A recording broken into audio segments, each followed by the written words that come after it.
Bonjour, bienvenue pour un nouvel épisode de Un jour, une question. Je suis très heureux de vous retrouver aujourd'hui pour vous parler du système digestif et du lien avec notre morale, avec notre cerveau. C'est une question qui m'a été posée par Philippe. Philippe m'écrit « Bonjour docteur, j'ai régulièrement des problèmes digestifs et je suis sujet à la dépression. J'ai l'impression que plus mes problèmes digestifs sont importants et fréquents, plus mon état de dépression devient chronique. Que puis-je faire pour améliorer la situation? Merci. » Alors je ne vais pas répondre ici que à Philippe. Je vais répondre à toutes les personnes qui sont concernées par ce genre de problème parce qu'il y a beaucoup de gens dans cette situation. J'en rencontre régulièrement. Il faut savoir que notre ventre possède un système nerveux.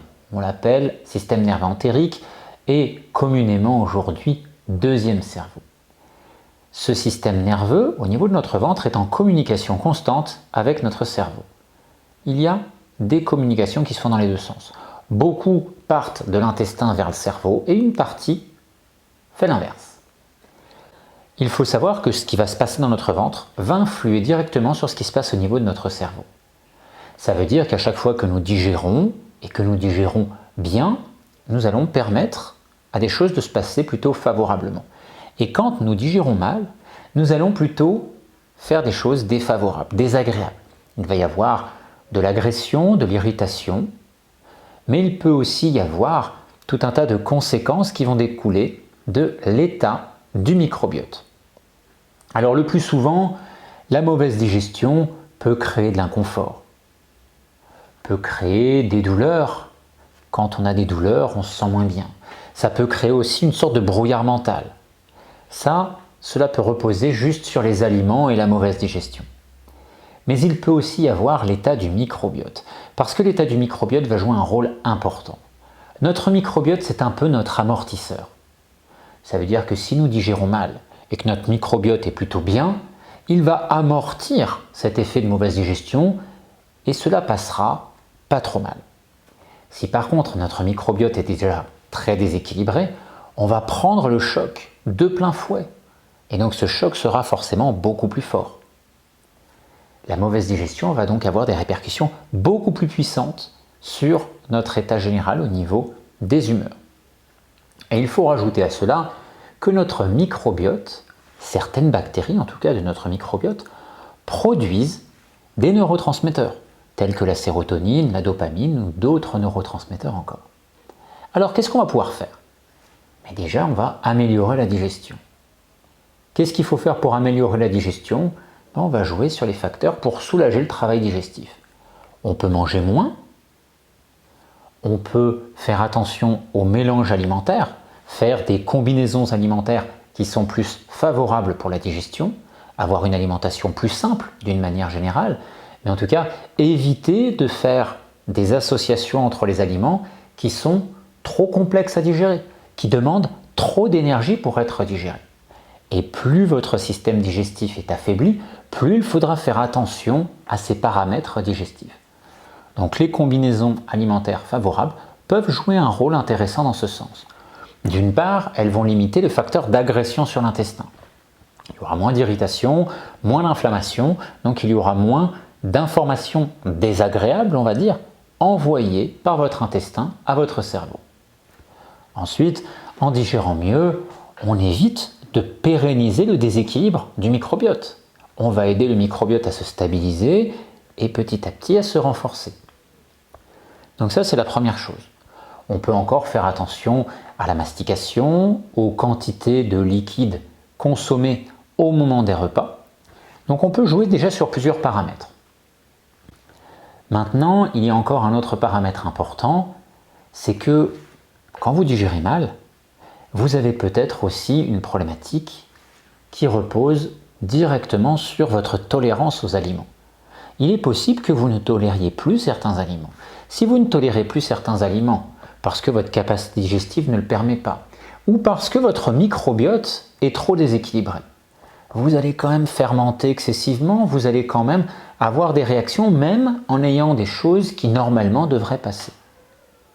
Et à ce moment-là, il va falloir commencer à retirer peut-être certaines catégories d'aliments, soit par cure, par période, soit pendant plusieurs mois. Et là, on est dans quelque chose déjà de personnalisé. Il va falloir adapter la situation par rapport à votre profil. Peut-être aussi que la problématique que vous rencontrez, c'est que votre système digestif n'arrive pas à suivre quand vous mangez du pain le matin, du riz le midi et des pâtes le soir. C'est peut-être juste trop pour votre capacité digestive. Donc on va pouvoir réorganiser tout ça pour qu'il y ait moins de répétitions de ces produits céréaliers qui sont complexes à digérer et pour faire en sorte que ce soit compatible avec votre capacité énergétique et donc digestive du moment. Ça, ce sont les choses que l'on peut faire directement sur la digestion. On peut encore alléger l'alimentation, faire des périodes de diète restrictive en réduisant certains aliments, en réduisant l'apport calorique global et donc le travail digestif. On peut aider votre corps aussi dans ce sens à récupérer plus vite et à retrouver un meilleur équilibre. Certaines personnes peuvent même aller des fois jusqu'au jeûne pour trouver un véritable bénéfice, une stabilité au niveau de l'état du moral. Donc là encore, c'est quelque chose qui peut tout à fait s'envisager. Bien sûr, tout dépend de la situation dans laquelle vous êtes à l'heure actuelle, si votre corps est en état de jeûner. Au-delà de l'alimentation et de ces cures, on va avoir aussi tout intérêt à prendre soin de notre microbiote. Alors la première étape, vous l'avez compris, c'est de mieux digérer. Mais on va aussi pouvoir prendre soin du microbiote en apportant des éléments qui vont le nourrir. En apportant des fibres alimentaires solubles que l'on peut retrouver dans les fruits, dans les légumes, mais aussi dans les céréales, dans les légumineuses ou dans les fruits à coque, si vous tolérez bien évidemment ces trois catégories d'aliments. On peut encore apporter des éléments importants avec des polyphénols, certains antioxydants, que l'on retrouve surtout dans les fruits rouges, noirs, violets, qui vont pouvoir renforcer encore ce capital au niveau du microbiote. Si on aide notre microbiote à se renforcer, nous aurons moins de risques de problèmes. Il y a encore un élément important pour le microbiote, qui n'est pas obligatoire à mettre en place, mais qui peut des fois apporter un soulagement quand les choses sont difficiles à stabiliser, ça peut être l'utilisation de probiotiques.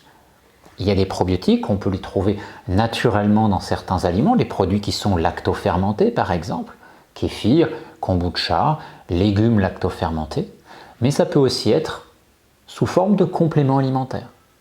Là encore, on peut avoir un soutien qui parfois aide à stabiliser les choses, aide à vous soulager dans l'inconfort que vous ressentez. On peut encore agir, puisque là on commence à parler de compléments, on peut agir sur d'autres compléments qui peuvent être intéressants. Il peut y avoir des compléments s'il y a une problématique qui n'est pas simplement de déséquilibre du microbiote, mais aussi de porosité intestinale. On peut agir dans ce sens, avec des compléments qui vont jouer sur les deux tableaux. On peut également apporter des compléments pour agir sur la sphère des neurotransmetteurs. Puisque nos humeurs sont conditionnées aussi par l'état de nos neurotransmetteurs, on peut agir dessus. Sérotonine, dopamine, GABA, on peut agir dessus pour améliorer la situation. Il y a des plantes, comme les plantes adaptogènes, qui peuvent jouer un rôle intéressant à ce niveau-là. Alors souvent dans les états dépressifs, on va plus voir en action la problématique avec la sérotonine et avec la dopamine. Donc on peut agir avec des plantes qui peuvent jouer ce rôle sur ces cycles des neurotransmetteurs, sur ces circuits en tout cas de neurotransmetteurs.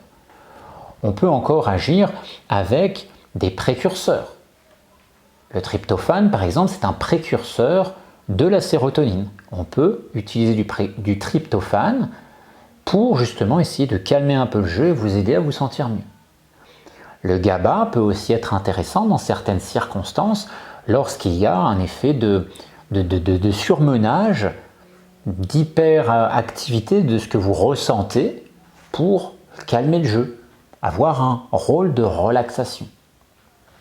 Donc comme vous le voyez, on peut faire des choses sur l'alimentation, sur l'allègement alimentaire et sur des compléments, ça peut être très intéressant. Et puis une dernière chose que nous pouvons mettre en place par rapport à ce que nous venons de voir. Alimentation, réduction alimentaire et compléments alimentaires. Nous pouvons aussi mettre en place quelque chose au niveau de l'hygiène de vie d'une manière plus large. Il faut savoir que tout ce qui nous apporte du bien-être nous aide à produire plus efficacement de neurotransmetteurs. Plus efficacement des neurotransmetteurs au niveau sérotonine, au niveau dopamine, au niveau GABA, etc. Tout ce qui nous apporte du bien-être crée aussi de la relaxation. Donc ça peut être d'écouter de la musique, ça peut être de faire de la méditation, d'aller vous promener, de faire du sport. Il y a plein de choses. À partir du moment où ça vous apporte du plaisir et du bien-être, vous allez avoir un levier plus grand. C'est-à-dire que vous faites du sport, vous allez aider votre corps à produire de la sérotonine. Vous faites du sport en prenant du plaisir, vous allez aider votre corps à produire encore plus de sérotonine. Vous passez un moment avec un animal, avec votre enfant, et vous prenez beaucoup de plaisir. Vous allez aider votre cerveau et votre corps à produire plus de sérotonine. Ça veut dire qu'on peut jouer aussi sur ce levier pour vous aider à vous équilibrer au niveau de votre morale, au niveau de vos humeurs. Voilà, j'espère que vous y voyez plus clair sur les solutions qui s'offrent à vous. Je vous souhaite une excellente journée et je vous dis à demain pour un nouvel épisode de Un jour, une question.